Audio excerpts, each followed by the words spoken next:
Today I'm going to show you how to turn your photos from this into this in just 5 minutes using Lightroom. Alright, let's get into it. Okay, I've opened Lightroom. First, I'm going to import the photo into the library. Alright, there we go. This is one of my favorite photos. It's of a little stint and its reflection. Okay, now let's take it to the develop page.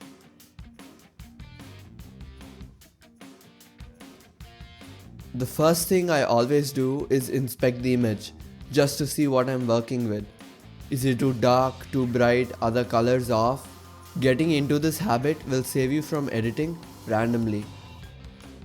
After that, I check my histogram.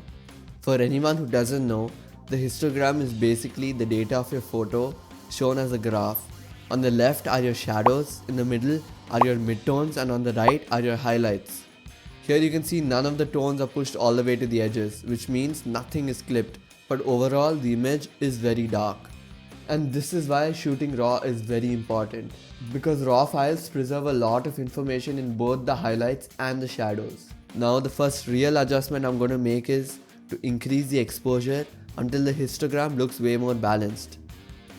Already that makes a huge difference. But as you can see, there's a grayish film over the image. So I'm going to remove that by pushing up the dehaze slider. That looks a lot better already.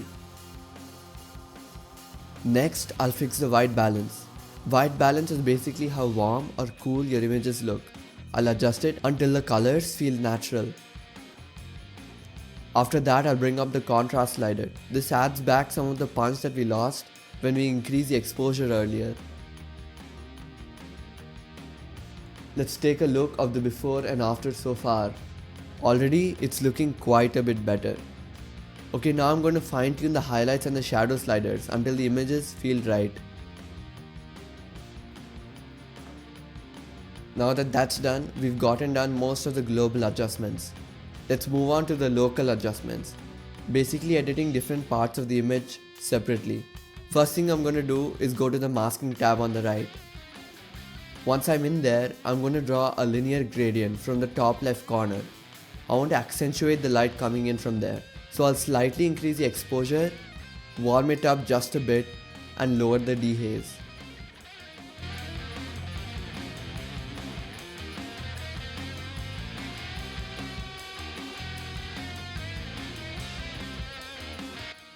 Then I'll subtract the subject so the effect only applies to the background.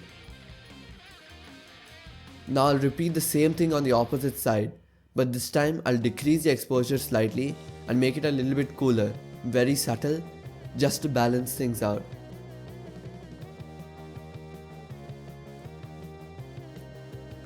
Next, let's work on the subject itself. First, I'll mask up the highlighted parts of the bird. Next, I'll bring up the exposure and the warmth just to make them pop a bit. Now I'll do the same for the shadows, but this time I'll bring down the blacks and exposure slightly, just to add some contrast and depth.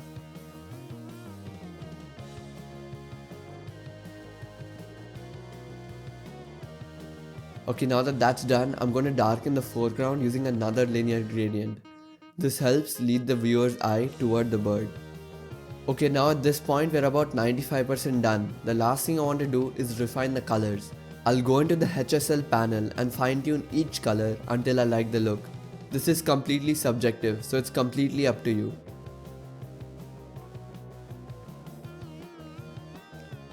And finally, I'll make one last adjustment. I'll create a luminance mask, subtract the subject from it and cool down the water slightly to separate it from the bird. And finally, I'm going to straighten it out and crop it just a bit. And that's it. Here's the result. This is the before and this is the after. Hope you enjoyed watching this edit and I hope you learned a thing or two. If you like content like this, consider subscribing. I've got more content like this coming up. Alright, peace.